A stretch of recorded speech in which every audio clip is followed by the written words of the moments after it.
Hey everybody, and welcome to Flick Connection, the show that helps you get more out of movies. And today we're going to be talking about 20 of the absolute best new release movies currently included with Netflix.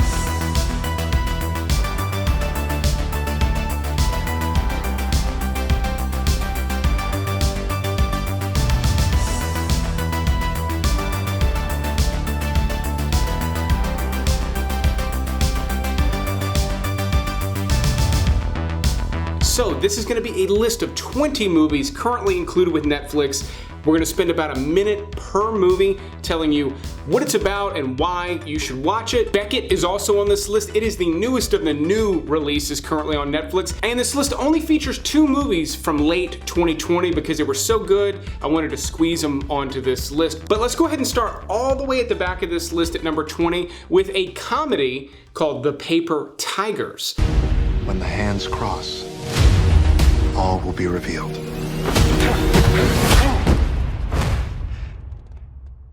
Did he hit me? No, it's just a glance, man. Fine. You got this. It's fine.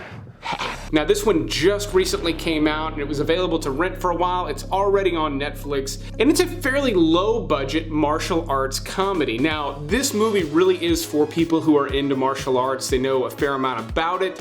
They're gonna really dig this movie, I think. But even if you're not, it still is worth quite a few laughs. I just felt like I was missing the point some of the time because I didn't quite understand the martial arts world. So it does earn a spot on this list, but for that, it is all the way back at number 20.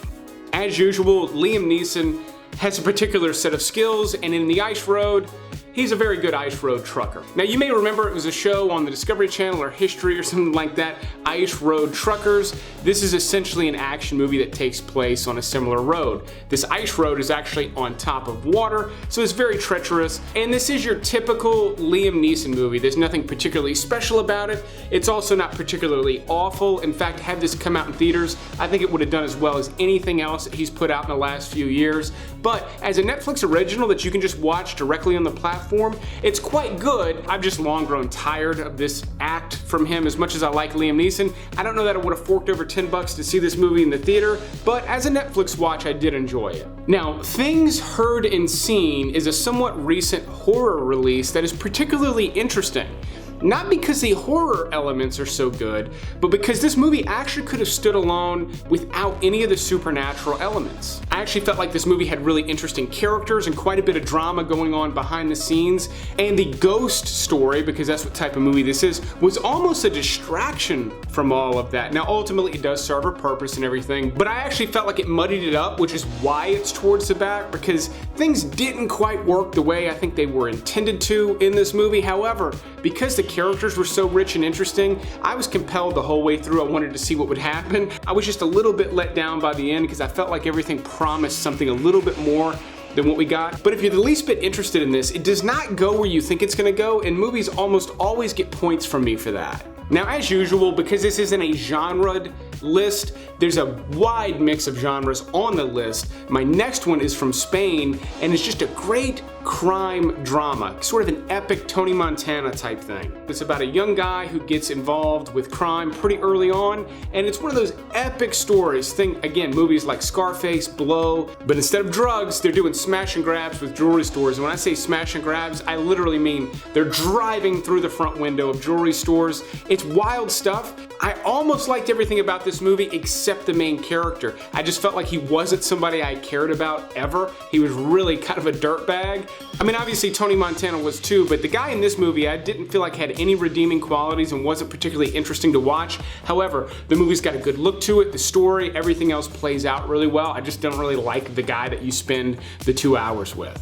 Now, I did point out that High Rise was from Spain.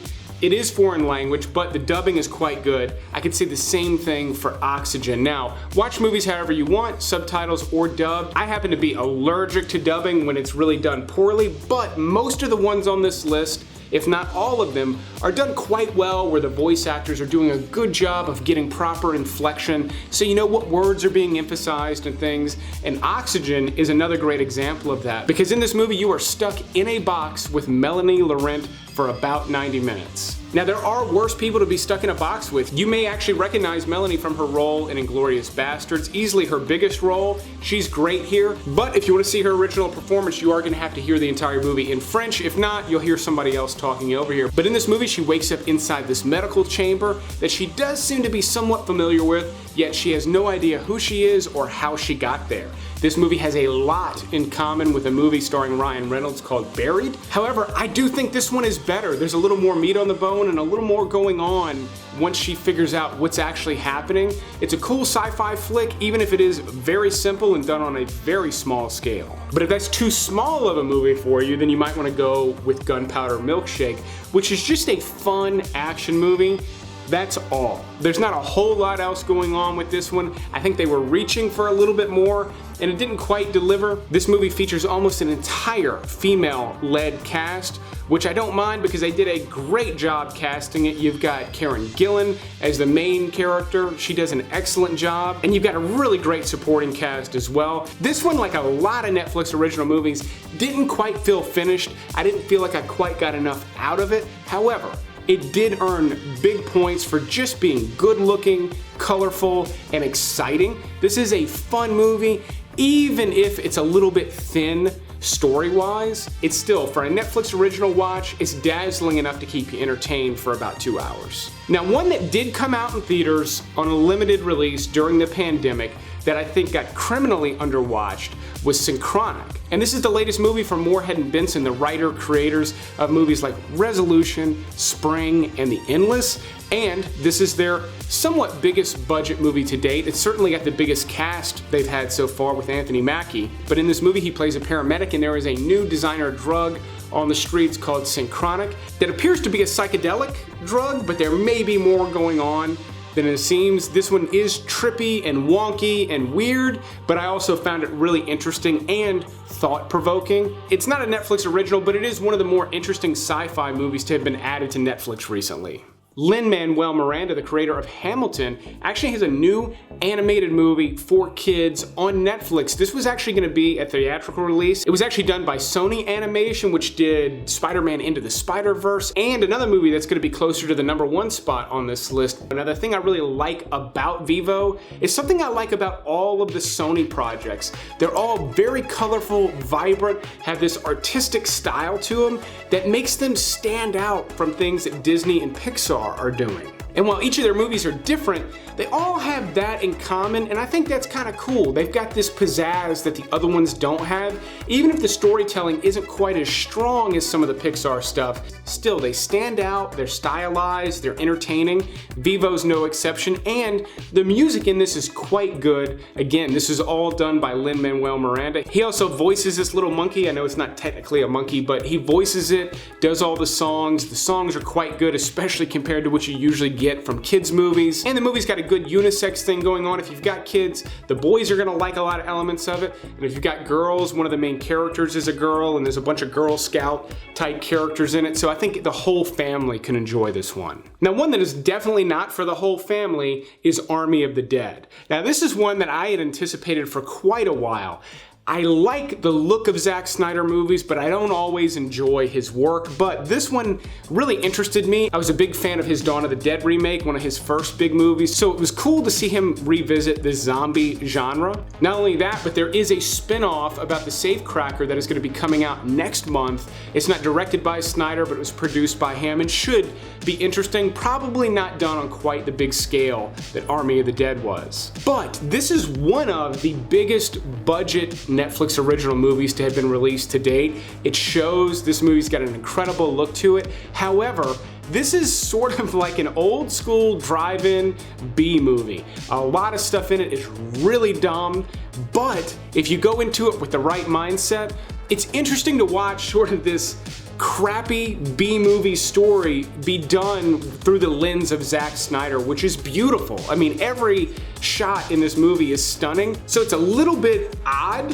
in that sense that it's this weird B-movie with this incredible look, but I dug that aspect of it. As usual, Zack Snyder takes himself a little too seriously, and a movie that could have been a little more fun ends up being a little too serious for its own good. But that said, still a strong effort from Netflix. I'm just complaining because I wish this was a movie that I could have ranked higher on this list. Now my next one doesn't feature zombies, but it does feature some bloodthirsty vampires trapped on a plane. Blood Red Sky is from Germany, and it is mixed language. There's quite a bit of English spoken in this movie because there are some American actors in it. As usual, I did sample the dubbing. I thought it was distracting with Blood Red Sky. That might just be me, but it is mixed language with multiple languages being spoken, one of them being English, so it's not too grueling to watch with the subtitles on.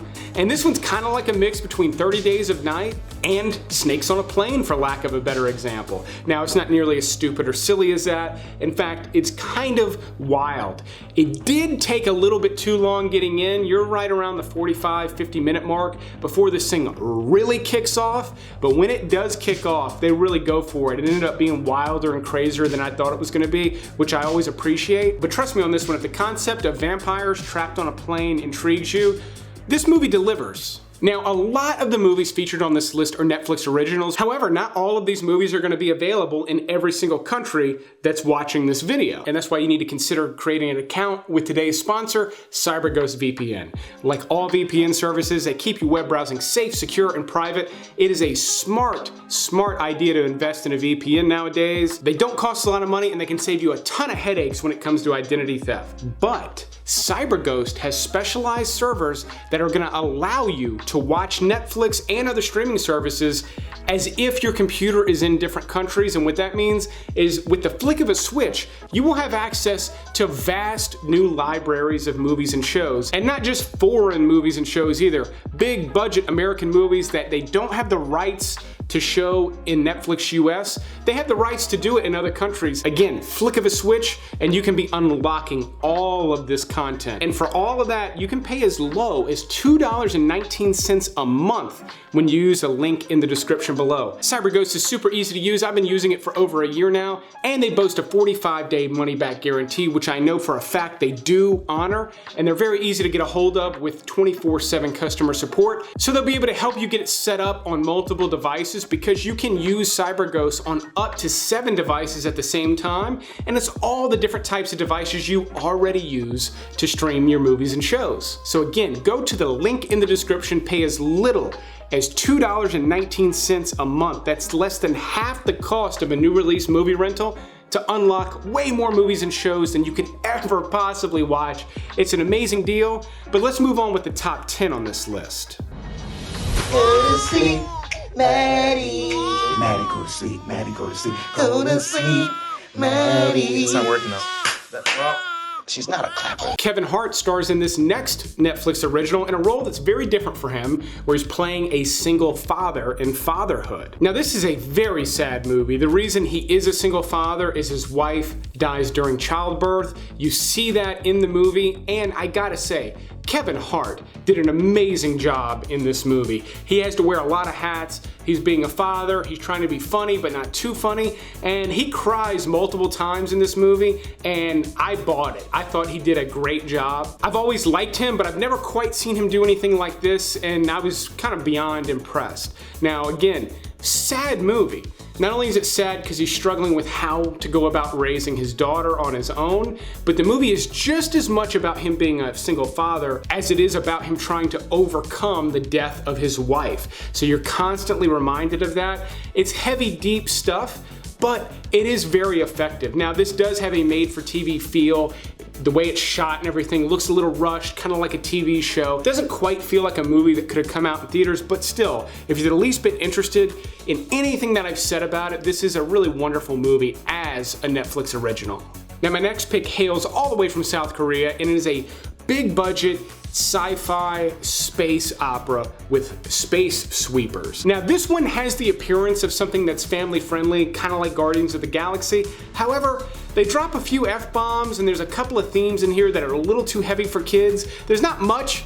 It's just a little, and it seems like they could have cut it out to make it family friendly. However, I did really enjoy this movie. I think the comparison to Guardians of the Galaxy is fair. It's not nearly as good, but it's in a similar category. In fact, I enjoyed this movie a lot more than some of the latest Star Wars movies. It's packed with action, a lot of amazing visuals, and also takes place in an interesting world where space is heavily populated just outside the atmosphere of Earth. It led to me seeing a lot of things on screen I'm not used to seeing, so I thought all of that was cool. The production design and some of the characters characters and everything were just really interesting, even if the story itself was somewhat generic.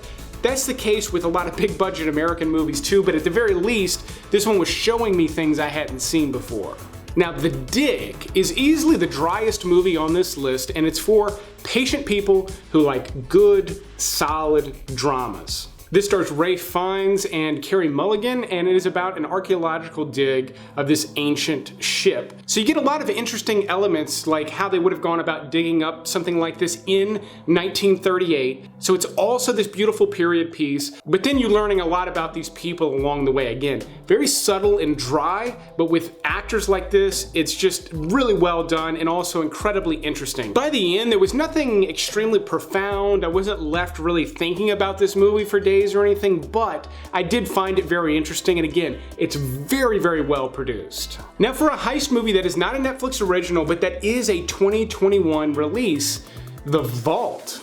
I found this one interesting because it's about a group of treasure hunters that decide to steal the treasure back that Spain took from them. They hire this very young engineer who's sort of a genius to help figure out how this vault works. And while it does have a lot of things that you've seen before in heist movies, they're good things. They're the types of things you want to see in heist movies, but it had a lot of different things as well. Again, you're dealing with treasure hunters, not in a Nicolas Cage National Treasure type way, in a sort of real world high stakes way. The only thing that put me off from this movie is that there was a lot of fantasy stuff around the vault. Like there were these big chambers that didn't seem realistic at all. But if you can overlook that, that stuff did add a little bit of spice to an otherwise somewhat run-of-the-mill heist movie. And I don't mean run-of-the-mill in a bad way. This is just a good, solid heist movie. If you like heist movies, this one's gonna scratch that itch. Now we're in my top 5. These are some of the more interesting things I've seen all year on Netflix, starting with another one from Spain that does have good dubbing if you don't like subtitles. The dubbing I recommend on this one, it's strong, in Below Zero. Now this one is about a prison transport truck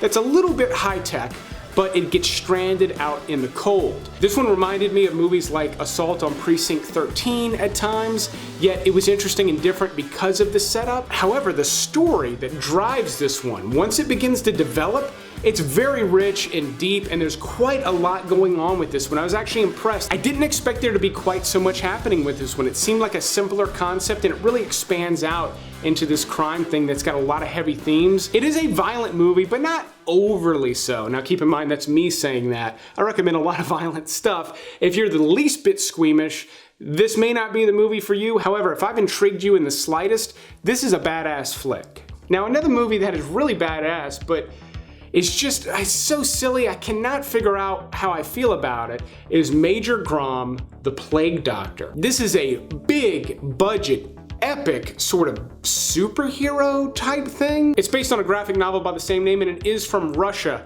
While I do think the dubbing is fairly good here, there's some mixed bag acting going on in this one. There's some characters that really turned me off, and some stuff in this movie that was really stupid. However, you might wonder, how did it get the number 4 spot? This is one of the best looking movies on Netflix. Almost every single shot in this movie looks amazing, the costumes are great, the color pops, and it's just kind of a cool concept. There's so much about it that feels so familiar. I mean, it harkens to things like Batman and so many other pop culture things, yet it is fairly different as well. You follow this detective, Major Grom, who he can't see the future, but he's just got this sense for crime and the best way to beat the bad guys. And the way they show you that in the beginning is kind of cool. There's quite a few scenes of fast-paced action in this movie that play out very differently from anything that I've ever seen, so I really enjoyed it for just how different it was. But man, there's some weird stuff in here, so this is an oddball recommendation from me. Now another one packed with weird stuff, but shouldn't turn anybody off and should be good enough for the whole family, is The Mitchells vs. the Machines. Now this is the other one from Sony Animation Studios, and like I said, they do this amazing job with their production design. Again, the colors pop, there's all sorts of pizzazz all over the screen in almost every scene with this one, and the dad in this movie is voiced by Danny McBride. I thought he did a great job. I thought the style, the animation style of this has a little bit of a hand-drawn thing that I really dug. And then it just turns into this epic sci-fi adventure movie with this family. It's fun stuff. I've watched it with my family multiple times. We all enjoy it. It's one of the most fun things we've watched on Netflix this year so far. Another one from South Korea, again, with good dubbing, is Night in Paradise. Now, if you don't know, South Korea is currently home to some of the best gangster movies being made today. The last 10 years or so, they've got a bunch of amazing ones that are better than anything being produced here in America. In my opinion, as someone who watches a ton of gangster movies, Night in Paradise is a great example of one. It's not the best one, but it's a good example of one, and good enough that it could be a good introduction into their gangster genre, because it does differ from ours. There's a little different flavor mixed in, and I really liked it. This one's got a hard edge to it, but it's also kind of slick at the same time. There's quite a bit of intrigue going on. This one plays out almost like an espionage type flick at times. But then you get these really badass gangster movies, you know, big monologue, whole thing, quite a bit of blood in this one. In fact, more blood than you usually get in a gangster movie. This one can be particularly bloody, even if it does drag a little bit in the middle. This is my type of thing. I really did enjoy watching this one. Again, if you've yet to discover South Korean gangster movies, this may be a good one to start with. They do get better though. There are better ones to be found, just not on Netflix right now.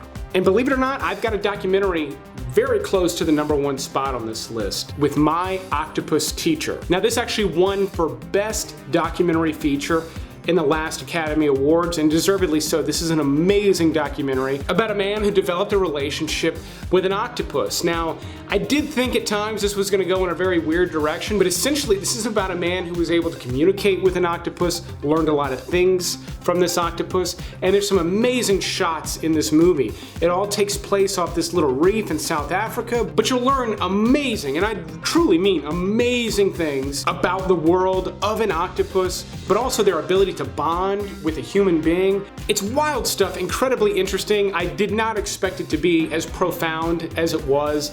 You may have heard about this one. I can tell you from my own experience, this one is as good as people are saying it is.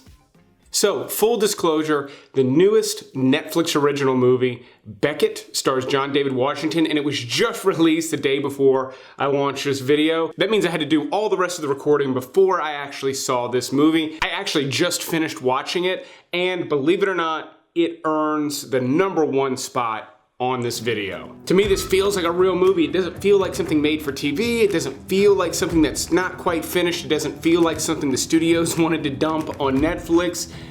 It also doesn't feel like something that would come out in theaters right now. It feels like something that could have come out in the theaters in the 70s. Now, don't mistake that. The photography and everything on this looks current. It's a good looking movie, but the type of movie that it is, I feel like they don't make anymore. In this movie, John David Washington plays Beckett, whose girlfriend dies in a car accident. She's actually played by Alicia Vikander, who wears no makeup in this movie, and she does a great job for the little time that she's on screen. And then this elaborate and epic cat and mouse chase takes off and does not let up for the entire movie. It's really fantastic stuff. John David Washington's easily one of my favorite new actors on the scene. He just does an amazing job in this. He's on screen in every shot. He's alone for most of the time. He absolutely kills it. This reminded me of movies like The Fugitive. There were even times I was reminded of one of my favorite movies, The French Connection. This is under 2 hours, but there were times I would pause it and I'm like, man, how much is left? Because so much has happened. And it's just that, I mean, they really packed a lot into this movie. It's from a first-time director. I'm sold. I'm very interested to see what this guy does next. And I did save a place on this list for this movie, assuming it would squeeze into my top 20 picks.